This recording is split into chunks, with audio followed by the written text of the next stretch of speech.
Well, hello and welcome back to Hold and Modify. It's Q, your host of YouTube's most poorly produced, underproduced Amiga channel. And yeah, we have things hanging.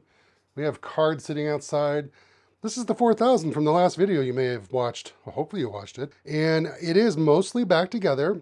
I kind of promised that I'd put it back together and then we'd see a video toaster video with it. Well, putting it all back together, getting the new motherboard in there, I had run into some issues verifying if the video slot worked or not. So the good news, do you want the good news before or after the intro? You know what, roll the intro.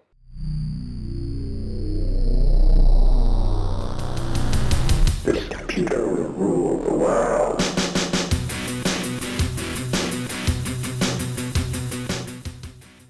All right, so we got to get that intro out of the way because, I spent a lot of time working on that intro. So as you can see, there is a card in the video slot and it is not a toaster. That is actually a Picasso 4, my beautiful Picasso 4 card. Love it to death. And that is going to a super awesome Dell 4x3 or 5x4. Sorry, I believe this is a 5x4. Yeah, 5x4. Dell Monitor, old school, like, I forget the model number, 2001 something. If you can find these, they're awesome because they can work with Amiga modes, 15 kilohertz modes, and they work really quick and smooth. They don't take forever to switch over, and they're auto adjusty, whatever dingus, works really well. Now I do have a more modern version of that with this 16:9 LED ViewSonic, but it's a little slow and it's nowhere near as clean as the Dell. The Dell also has that big advantage of being a 5x4, so it's going to properly show, the Amiga modes, like the high-res interlace, the NTSC mode. One of my longtime friends donated this to me. He actually was going to give me two, and I probably should have taken both, but I don't want to be a greedy bastard, so I've got the one here. Meanwhile, Picasso 4 card is working, guys. So what I'm going to do is go ahead and press the power button on the 4000. You should see the lights hopefully blink to life here. There we go. And over here, you're going to see that Dell fire up, doing its Dell things. Now, the Picasso 4 itself, you're like, well, wait a minute, what about the Mark III you talked about? And why is the Mark III just hanging off the side of the computer and you're turning it on? Oh my God. Well, keep in mind, the Mark III is hanging off the side of the computer, yeah, but it's not powered.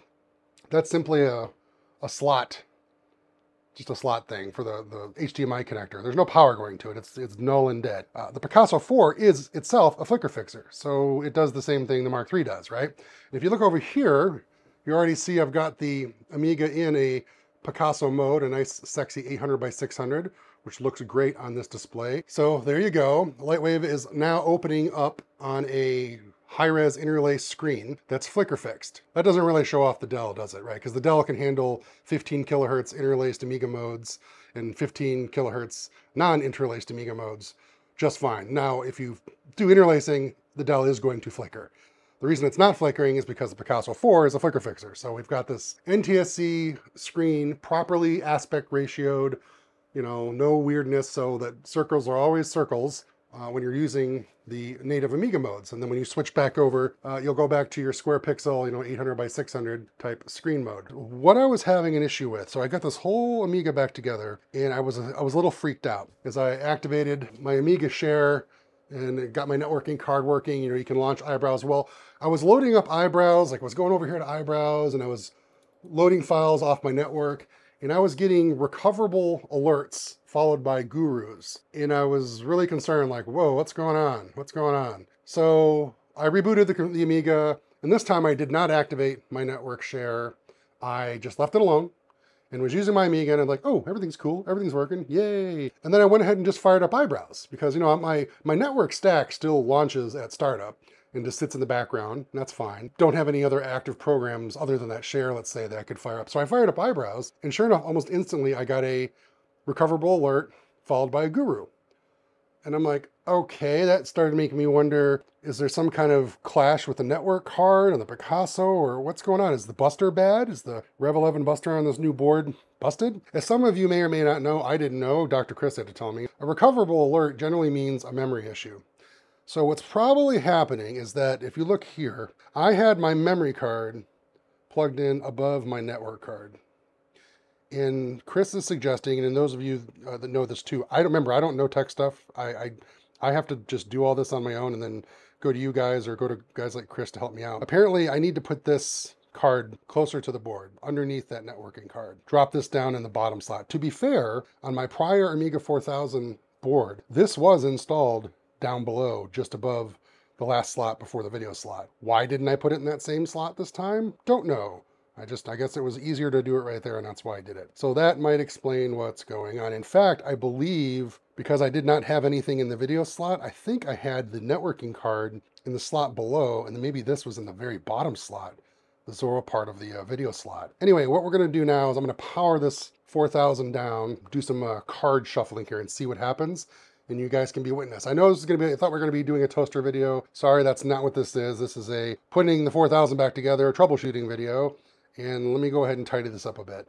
All right, I'm back. And as you can see, I've gotten rid of the dangly Mark III. The networking card is in the same slot it was before because I'm kind of out of slots, right? I'm down here. I've got the memory card now in the slot below. Trying to see there, yep. Facing front, we've got the networking card plugged in, gonna power up. And let's see what happens. Let's see if we go into recoverable alert mode again, or if this is gonna be happier. All right, so we're back up, Picasso 4 doing its thing. And we've got the memories showing all back up. So let's just, not even gonna run my share, just gonna fire up eyebrows and have it start doing its thing and see if I start getting recoverable alerts. Okay, no, so far, working, this is good. This is exactly what it wasn't doing last time. All right, gonna quit that, launch modeler, fire up in a native Amiga mode, but happily flicker fixed. And let's go to a network share. Already it's not doing recoverable alerts. That's a great sign. Trying to use this mouse. It's terrible on this surface without a mouse pad. There we go. And look at that. Look at my round ball. But yeah, so there we go. No weirdness, no recoverable alerts. In fact, we'll load up Lightwave just to make sure. Load in a big scene. One of the other things I'm going to want to do is get my Mode Pro program working. I'm one of those people, so there's cool, it loaded up without any issues, and I'll go ahead and press F9. I'm one of those people that where with mode promotion and Lightwave, it's always kind of a two-edged sword thingy, a double-edged sword, because you can't use the playback preview. It doesn't work when it's mode promoted. There's certain programs like Vista Pro won't work if you're using mode promotion. It just locks up. Same with Scene Reanimator. It's a really bizarre thing. So it's the Picasso 4, and this is going to sound silly, but I mean, yeah, it was back in the day.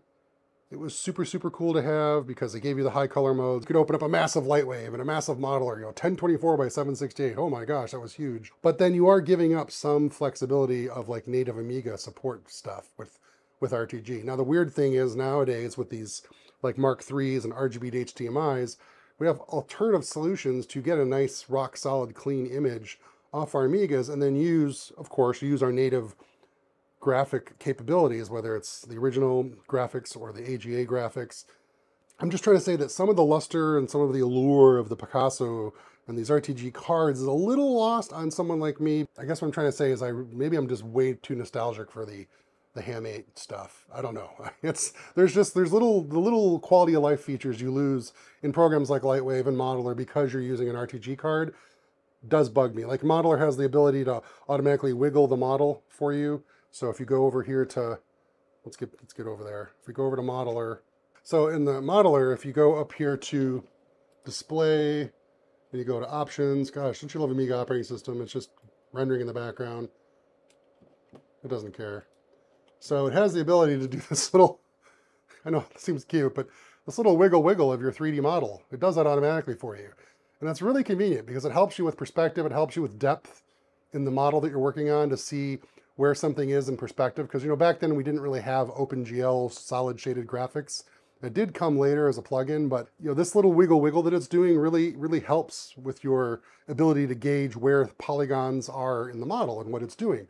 Well, this little wiggle mode, you lose that when you run RTG mode. So yeah, you can put model in glorious, 800 by 600 or 1024 by 768, but you're going to lose that little mode. And of course, back in layout, you lose the ability to do previews where you can't actually see an animation preview that you're playing back. I've lost Lightwave, come back Lightwave, where are you Lightwave?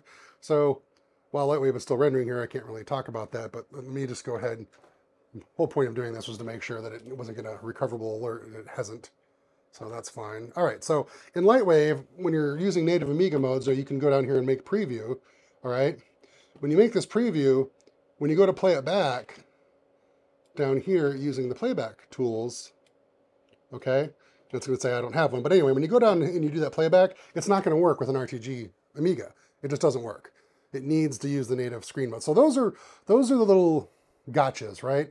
That kind of make me go, I kind of like just leaving Lightwave alone. And of course, Vista Pro, which is the landscape 3D program, not even being able to run if you're using an RTG mode, that sucks. That's not fun. So then you just have to go back and set Workbench to regular mode and then launch Vista Pro. So weird stuff like that. That's why I have my little back and forth about this. But anyway, this has really gotten divergent. I was supposed to be talking about putting the 4000 back together and verifying if the video slot works. Well, guess what? The video slot works. That's what we've been looking at. Okay, did have to reshuffle these Zorro cards. I was having weird problems. So hey, if you install RAM cards or networking cards or other cards and, I don't know, a SCSI card, and weird stuff starts happening. You start getting recoverable alerts or gurus, and the only thing you've done is just install those cards. That might be it. You may need to change the order of how they're in there. The Amiga is pretty awesome at auto-configuring itself, but I guess there are some things that the Mighty Buster, even version 11, has some difficulty managing. So there we go. That's going to be, I think, it for this video. That's kind of my update of the 4000 where it's at. I don't want to wait too long in between the videos. I'm obviously nowhere near putting a toaster in this and understanding how to use it. That's going to be a bit. So I did want to at least show you guys this weird little glitch I ran into putting it back together in case you put one together and you run into something similar. Now you can have this video, much like my other videos, to look at and go, aha, that's how not to do it. Whatever that guy does, don't do what he does. Yes, that's the point of these videos. All right, thanks for watching.